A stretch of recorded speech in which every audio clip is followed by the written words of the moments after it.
Home is a place. No. Home is a feeling.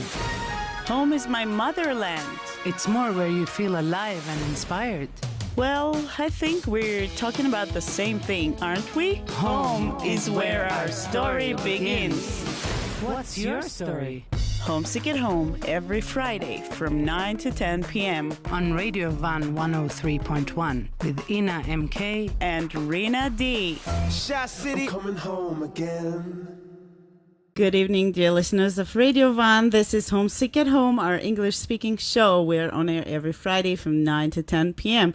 And of course, as always, we have two guests, not even one guest, but two guests. But first of all, I want to greet you, Rena John. How are you? Hello, everybody. Hello, everybody.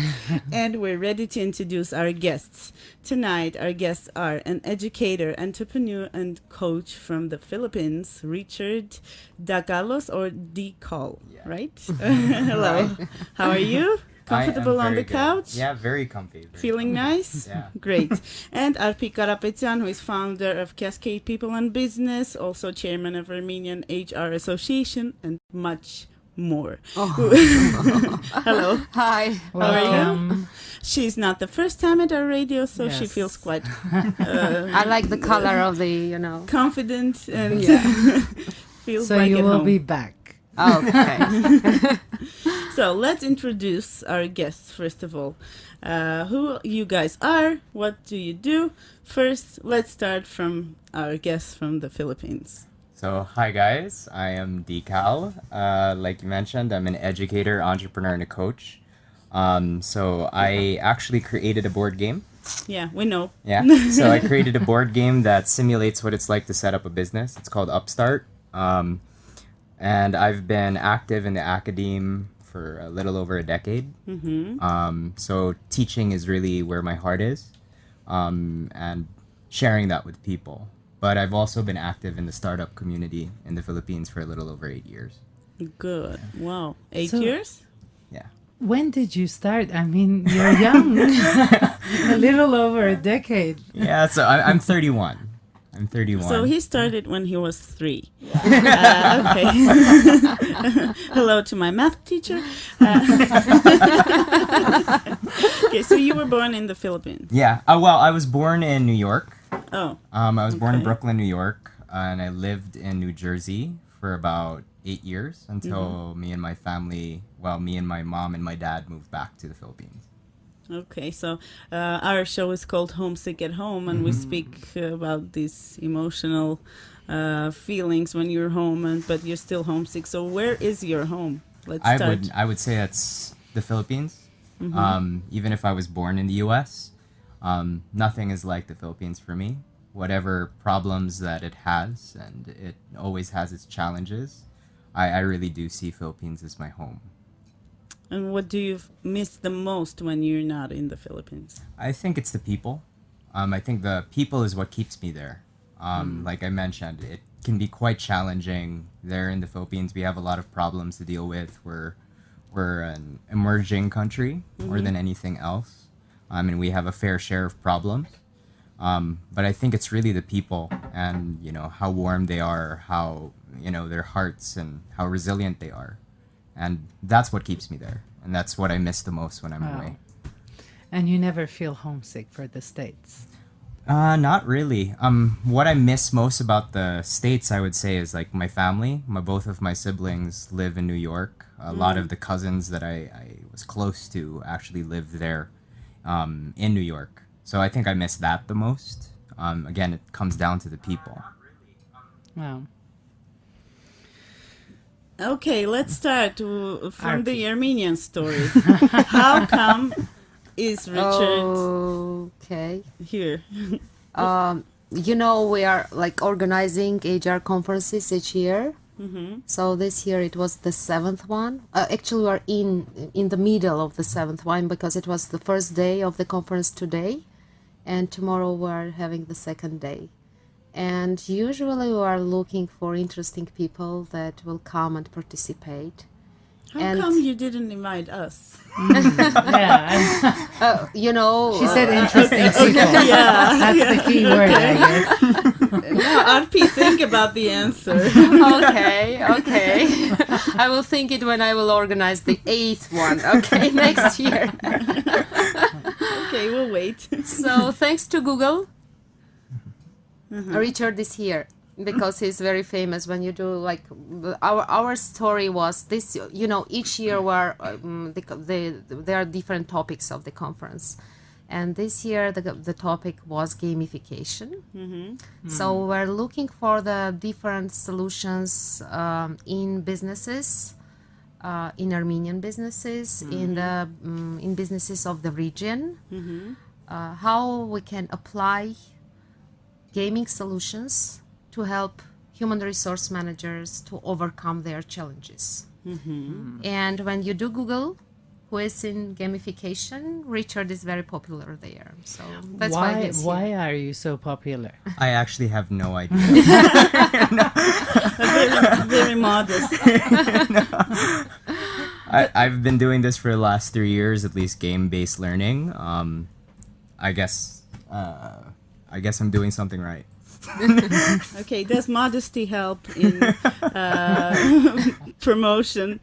A little bit. Okay, now we have to go on a little advertisement break, and we'll come back with more questions for Arpi and Richard. Stay tuned. This is Homesick at Home, our English-speaking show, and you can also watch us live on our Facebook page and our official website. Home is a place. No. Home is a feeling. Home is my motherland. It's more where you feel alive and inspired. Well, I think we're talking about the same thing, aren't we? Home is where our story begins. What's your story? Homesick at Home every Friday from 9 to 10 p.m. On Radio Van 103.1 with Ina MK and Rina D. Shot City, coming home again. It really depends on the frameworks that you have, but more or less it's someone who takes a step and stands for you. So when I mean stands for you, it's someone who, when you say that you're going to do something, or you say that you have this goal, that person is the one who's there to make sure you complete it. Whether that means that they're going to support you, push you, break you apart so that you can actually become the person you need to be. I think a good life coach is that. And it's someone who stands for you. I don't know how it might look like. Sometimes it might look like someone pushing you to the limits. Yeah. And this isn't only in business. We're not talking about like the business sector. We're talking in general. Yeah, I would say in general, I guess I take a different approach when it comes to business coaching as well. I don't like to separate the two. Yeah. A lot of people like to think that my work is over here and my family life, my love life is all in this other world. But it all intersects. If you can't handle one side, it will affect the other. Yes. Very interesting. So, have you had a life coach? I've had several. I've had several life coaches. I've had several mentors. I was blessed enough in my early 20s to actually have people there for me. And I think that put me ahead of the curve. And I'd say it had me reevaluate my life at a very early age. Very good. Arpi, have you had a life coach? Two life coaches. Here in Armenia? No. No, we are doing distance coaching by Skype. And these people are helping me to overcome. If you are a coach, if you coach, you have to have your coach to coach better. This is the main formula. Because if you want to help people, you need someone that will help you. Yes, I mean, we're talking about this because I know that the concept may not be clear for a lot of people who are listening right now. Yeah. I mean, they've heard this term, life coach, but to really understand what it means. So now we have a clearer vision of what it is. Thank you. Yeah, no problem. I have a question. Did you have any culture shocks? Well, we heard about your good impressions of Armenia, but anything that really surprised you? I don't think major culture shocks. I think I've been challenged by the language. You know, I'm used to the Latin languages. I'm used to English. Yeah. I'm used to like Southeast Asian languages, and this was like completely foreign to me. Aside from the alphabet, just trying to hear the little pieces of each word, like even how you say thank you. It took me like 50 times before I could actually even say it close. I don't think I've got it yet. So now you have coaches here in Armenia who teach you Yeah. challenging language. Thank you is quite a difficult word Yeah. in Armenian. It's not halakha. It's a long... Almost. Almost a little bit close. I've been trying. Both of you guys, do you remember when you earned your first salary? When we did what? When did you earn your first salary? Oh, And how? Yeah. what to you? What did you do?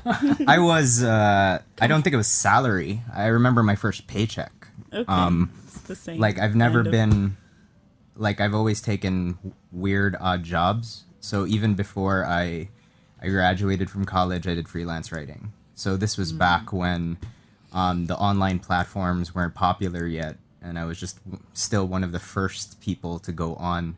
And of course, like, being in the Philippines and earning dollars, like I could work for one night and I'd be good for the week. So what Wow. did your parents exactly feed you? Because, you know, we have kids and we want to know. What's the most exciting part about your work? Exciting part about my work, I guess it's meeting new people. I love that. Like I've had the blessing and the privilege to really be all over the world, encounter 22 plus different nationalities and talk about their aspirations, dreams, how they want to set up their own businesses. Because like if you talk about setting up a business, it's not just about making money. For a lot of people, it's about fulfilling some sort of aspiration or dream. And that has been the most exciting thing for me, being able to witness, even just witness that, and on like very good days, being a part of that. I think that's what I love the most. So can you tell that you also learn from the people you teach? I learn so much more than I give them. Like I usually say this, no matter what class I'm in, whether it's an academic class or I'm running a workshop, I get it 2, 3, 5 times back because I learn from them. So can you bring an example? Like what? I remember running a workshop before for an organization, and it for the World Islamic Economic Forum. And I'm a Christian, and I was given a very unique stand and privilege to work for an organization that was proudly Muslim, and I was running those workshops. And even just being immersed in that culture and with all of those different people with their business deeply ingrained in their faith, that I learned so much about my own spirituality and how higher purpose serves, when you do your work. And I think that was one thing that was great for me, that I was given that privilege, and I was given that trust. Thank you. Talking about the privileges, what about the other side of the story? I mean, what kind of difficulties have you faced in this line of work? Tricky questions. Like we're going deep. Like you have something to drink. Okay, let's be honest here. I offered you before we were on air. Well, he didn't know, did he? he didn't know the questions. I think we went to 2 different rounds of crowdfunding. So for those who aren't familiar, crowdfunding is when you get small amounts of money online from many different people. So we did that locally through the Philippines, and we broke crowdfunding records. And we eventually decided to go through Kickstarter, which is one of the most popular platforms. And it was a new experience for us, so we needed people to help guide us through that process. So we ended up hiring a PR agency or a public relations agency to help us reach the American market. And everything was going well. And eventually we were going to use them and funnel the money through them. We managed to hit our target of about $35,000 in pledges in about 30 days. And when it came time to deliver and produce the games, they didn't transfer the money to us. Wow. Yeah. How much? Then what did you do? And what was the reason for that? Who got killed after that? Well, I wouldn't know what the whole story is because they stopped communicating from us for about 7 months, which delayed our production. And, you know, that was a big blow to us. We're a very small company. And they try to make it look like we're a big group. It's, you know, I'm the only one who's really working on this full time. I have 2 other partners who are doing it part time. And I had a commitment. You know, when you do crowdfunding, when you do anything online, it's not just a product. I put my name out there. And I gave a promise to people. I said that I would deliver. So I did everything possible to deliver. So even if we didn't get the money, we delivered. So we spent every little bit we had left to deliver. And fortunately, by the end of next month, we would have delivered to everyone already. We had delays with the U.S. ones because it's a little bit more expensive to send it from the Philippines to the U.S. But that I'd say that was the biggest struggle we've had over the last year and a half. After going through and thinking of it was a victory, it became a huge setback for us. And it was tough. It hit me hard. Made me really reevaluate how I trust people, also people I work with. But you did not lose your faith, did you? I said it in a talk recently when I talked about my experience. I believe now, like more than anything, love with all your heart, but carry a gun. Cool. That's cool. I like that. What is love? What is love? Love is a choice. I think, you know, we have, it's an energy we can't control. But you still choose to have it. Yeah. we choose. That's why he has the gun. He can't control it.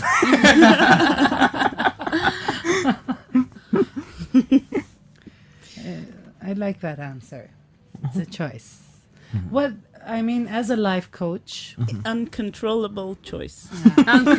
what kind of advice would you give someone about love? It's hard. It's person to person, I'd really say. I would say take your time, and I love the word discernment. And it's really about asking yourself and taking some deep time to have a conversation with yourself and whoever that higher power is for you, and see where it takes you. And that's why I love that word discernment. It's not just a voice in your head, it's that deeper voice that controls that voice. Okay, analyzing more. Yeah. I think more than analyzing, it's speaking your truth. Yeah. Okay, interesting. Do you have a motto? We definitely need some wine. And I need to buy a gun. I think I need a life coach. Here he is. So can we The coach on the coach. the coach on the red couch. Yeah. So can we speak more about the board game? I mean, if somebody's interested, okay, what do they do? They just How have do to they look us reach up on you? Facebook or online. So upstartthegame.com.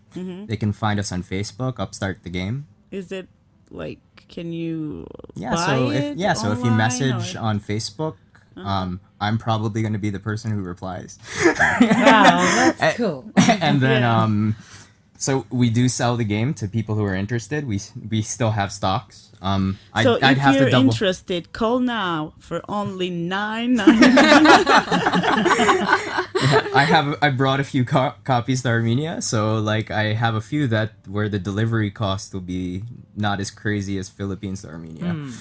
So I brought a few. Yeah. So if you want, call now for only without the delivery cost. You know where you find us. Upstart the game. Yeah, upstart the game. Upstart Yeah. the game. Do you have a motto in life? Motto in life. Wow. I've had a lot. You know, I can't say that there's just one. So it gets up. Yeah, there's a Updated. lot of different things that like that pop up in my head. What Lately, right like, now, for instance? Tony Robbins, and I mentioned it today, like in one of the talks. I really love the quote. The quality of your life is in the quality of your questions. Very nice. I love So that. I love that, and it's really been something that's helped guide me lately. Really trying to ask the right I questions. think we have plenty of quotes from So tonight's discern, discern, and ask the right question. That's about it. Love but carry a gun. Love is love a with all choice. of your heart. And love, carry a gun, and ask the right questions. Richard, what about the most risky action you've taken in your life? Risky. Coming to Armenia. That could have been it. You know, like when I did receive. No hints. No cheating. when Arpi messaged me, it's funny though. It was like I had to do like several research. I was like, is someone gonna harvest my organs? Like, Oh my God, is that what they think of us? no, I'm just saying, like, if someone randomly messaged me online and said we want to take you to another foreign country, So this is what Richard heard about Armenia before coming here. And about Arpi. Okay, but you never knew that they're gonna stretch your stomach. yeah. What do you think? I still have 2 more days. By the way, what do you think about the local food? I love the What local have you food. tried so far, and what did you like the most? I've loved the lavash. You know, like I've been full of vegetables, fruits, and bread. You know, and the variety has been amazing. And yeah, like I was messaging one of my Armenian friends. It's like we make bread out of stone, Yeah, right. and I find that so amazing. Yeah. Like just the amount of variety. And there is a grandma syndrome in every Armenia because they have to feed you and you will have to get stuff before you leave the Yeah. space. And that's what I was telling Arpi as well. It's very Filipino. Like Yeah. we'll eat 8-10 times in a day, and before we even say hello, we say, "Have you eaten?" You have to eat. So we're quite similar Yeah. with cultures, Yeah. right? That's very interesting. Arpi, what are you expecting from Richard's visit to Armenia? Seriously, like, what is it that you think? And are you married?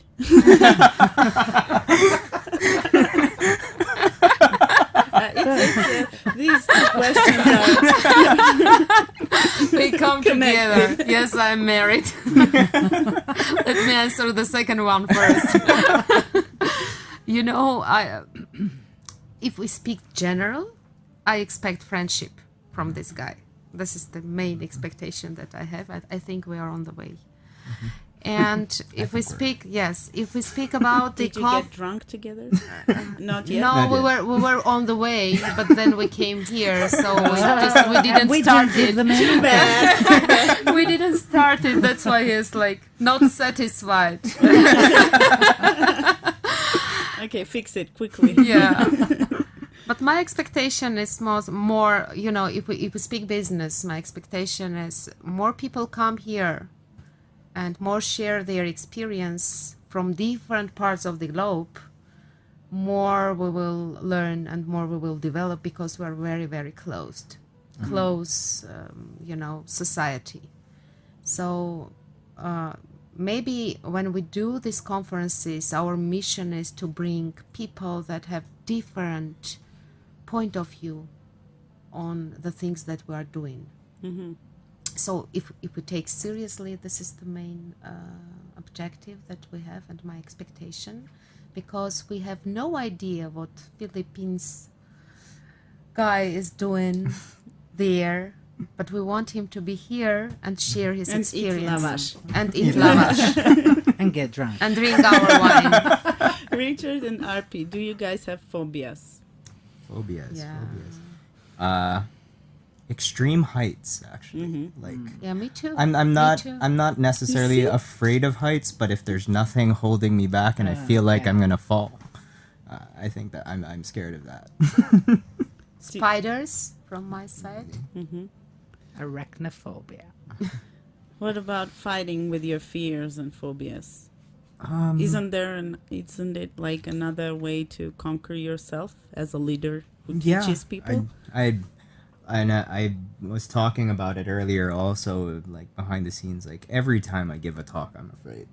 Yeah, that's I'm very like true. I'm still terrified, like whether it's 5 people or 1,000 people. Maybe it's more nervous. Yeah, I get nervous, and I'm still afraid. Like, you know, I think a big part of when you put yourself on stage, or when I put myself on stage, and like I bear a part of me to the world. Maybe it's because you care about what you do. Yeah, very So true. how would you actually life coach or advise someone who's scared of the same situation? Well, how I usually coach people when it comes to like communication and training, especially people who have stage fright, because everyone has stage fright. There's like two things to really Rena? look at. It's really one, mastery and exposure, meaning like you just keep on doing it until you get comfortable or come to a point where you've mastered the craft so well that you can just improvise and jump into flow. And I'd say second is get out of your head. Yeah, which is usually the hardest part. Because when you're in your head, you're not connecting. You're more concerned about yourself than other people. How to earn trust of people during the coaching, for instance, in such a short period of time. See, some people are different. Some just are ready to get the information. Some of them are there to just say, "Oh, you're teaching me, but I know all of this already, and who are you to teach me?" You know, people are different. So how to gain the trust of this kind of various audience? For me, it usually is two things. One, you can't coach someone who doesn't want to be coached. So you need permission. And that's usually where people have the pitfall. They try to coach someone without permission. They try to give advice when someone hasn't asked for it. So I always ask for permission first. And if they give me the permission, then I'll coach them. Number two, people usually are a reflection of yourself. So if their walls are up, your walls are up. Okay. That's where the gun comes in. and I say this because a lot of the times, and it's a pitfall, even for me as a coach, we like to talk about the theoreticals. We like to talk about the frameworks, and frameworks are nice and great. But until you open up and share and you drop your walls, then they'll never share. Another person won't open up until you open up. And it's been an active exercise for me to drop my walls. It's very similar to mine, approach. Usually I'm saying, like, you have to give to take. So to take, you should give just from the beginning. And something I usually say to people, you get what you give in the world. Right, true. You know, You become the magnet of what happens in your life. So you're the one who drags all these things to your life. Ina, Yes, are you Reina? thinking what I'm thinking? Could be. Are you hungry? We are in Armenia. Girl, we need life coaching. That sounds good. Will you be my life coach? I don't think we can pull it through, though. Not you and me, no. That sounds like a proposal. Will you be my life coach? Are you married? Richard, what about you? Are you married? No, I'm not. All Oh, roads, ladies, now you know how to contact him. all He'll roads be. lead Only to today, marriage. 999. And he just promised that he'll be answering those messages. So that's start up the game. And he promised to tear down all the walls. We just have to lose the gun. What is your most valued trait about people? What do you mean, value trait? Like Like a character? what Aside. I look for other people? Yeah. What do you value in others the most? It's hard to say. I would say, I guess, time. When someone gives their time, I really do respect that.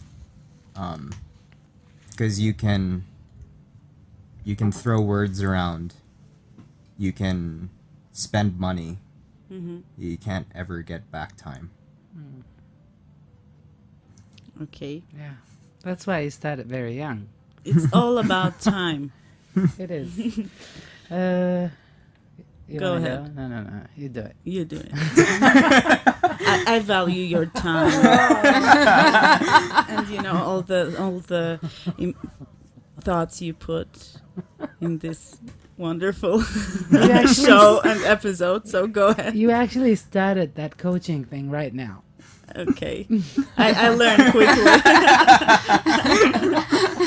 I have a good life coach.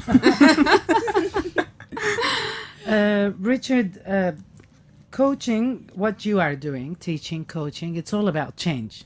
At the end of the day, it's all about change. What would you change about yourself? About myself, but it depends on how you define change. I've been through a lot of like frameworks where change is actually frowned upon, and we talk about transformation. And when you talk about change, it's trying to compare it to something else. And the problem with comparing is that you always end up with the same thing. So I like the word transformation more than change, specifically because transformation is, if you look at like what alchemy used to be, it's like turning one substance into another, and changing it to its core. I think for me, one thing I've been working on for myself is really, for lack of a better word, to be more selfish and take time for myself and really commit to be happy for myself. Are you not happy? It's something I'm very open about. I've been dealing with depression for a long time, probably since high school. And I've really, I guess, the last few years has been tough in the sense that like I've been full-time in my business, and a lot of my usual structures, my usual habits have been disrupted. And now I'm really taking time to focus on what it means for me to be happy. Okay. Yeah. So does your work make you feel happy? Do you find happiness in your work, or is that not enough? So you want I'd say, a more complete I think with feeling of everything that happiness. happened with Upstart, it became a real trigger for me. Like I stopped deriving joy from it. So I needed to take a step back. And I've taken enough steps back to appreciate it again and have real gratitude about the experiences I've had. And I needed that space to take a step back. And I think that's what we all need to do sometimes. Take a step back and reevaluate and ask the right questions and see what those answers are.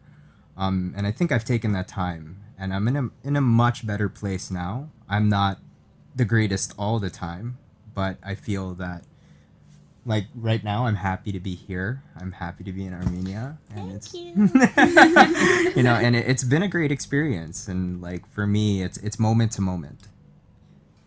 Is it about again about comparing like the very first period of success that you had with the board game and then the period afterwards when it's going like kind of like Yeah, and that's why I say it's moment to moment. Like, if I think of it as this arduous journey of ups and downs versus of thinking of it like a cycle, thinking of it as, all right, I'm just going through this cycle of birth, rebirth. It becomes like a linear path that I have to just try and strive for, like it's a race. I don't believe life is a race. I think life is really about those little moments and those fleeting moments that we need to enjoy and really appreciate. So it's about taking time to enjoy time. Yeah. I love that. Taking time to enjoy. Yeah. Richard, have you ever written a book? I did actually. A short novel, so a fictional novel, loosely based on my life. Which is called? It's called Gets. And I wrote this back in, I think, 2009, 2010. Gets? Gets. Gets is a very Filipino slang colloquial thing. It's kind of, we use it to say, do you understand? Like, gets. Do you get it? Do you get it? So it's like gets. Capiche? Yeah. So it's a very Filipino colloquial, and the whole book was about understanding, understanding the character, understanding himself, and going through this journey. It was about a Filipino American moving from the United States to the Philippines and growing up with all of the different cultural differences.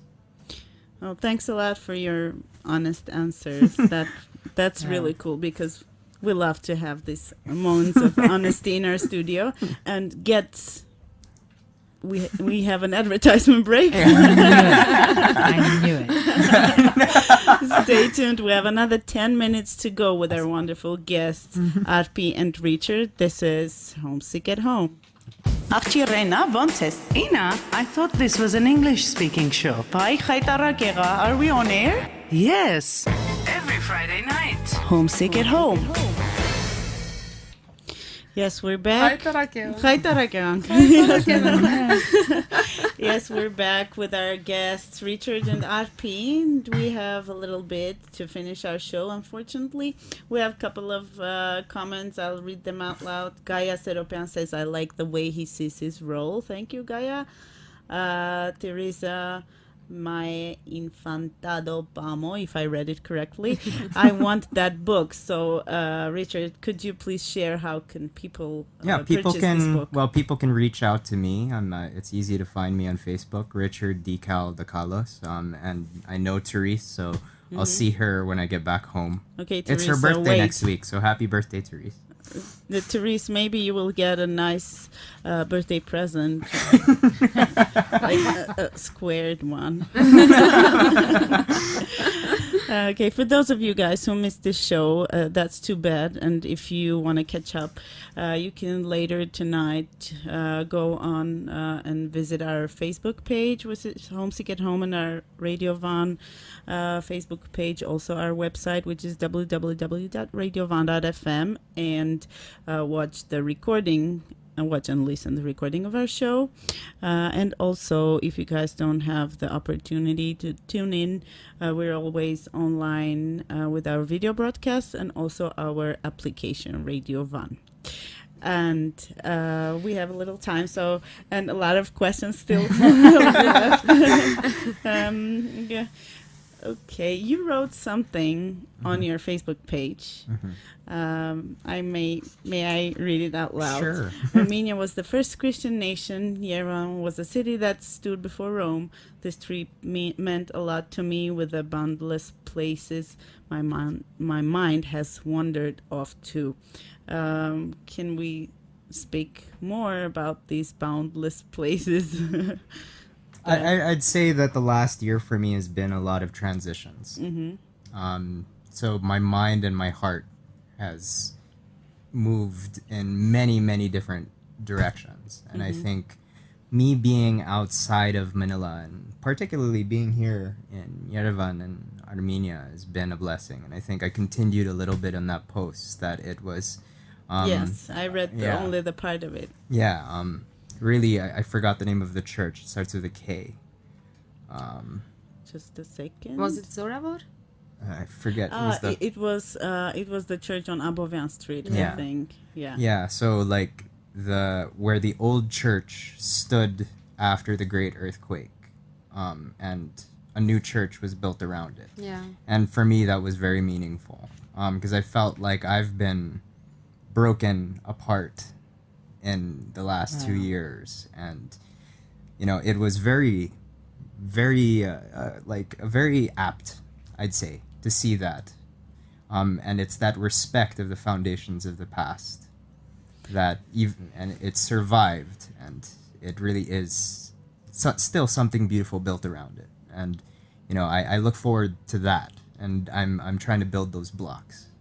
It's nice to hear that you find your own messages in this visit during this visit to Armenia. It's really cool. Do you have any questions to our show? No, like will you have me back if I come back? You don't know the answer. Always. Just if you come without the gun. Yeah, for sure. With new book, a new game. Okay, then always. You're always welcome here.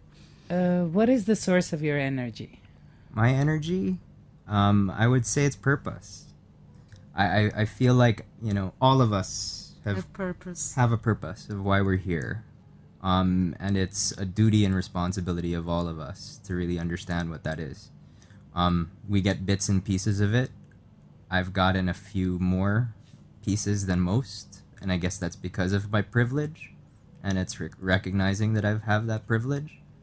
And I think it's my responsibility to share that energy with the world, and that's where it comes from, something higher. Wow. What do we say? Seriously, like what do we say? You just write everything down.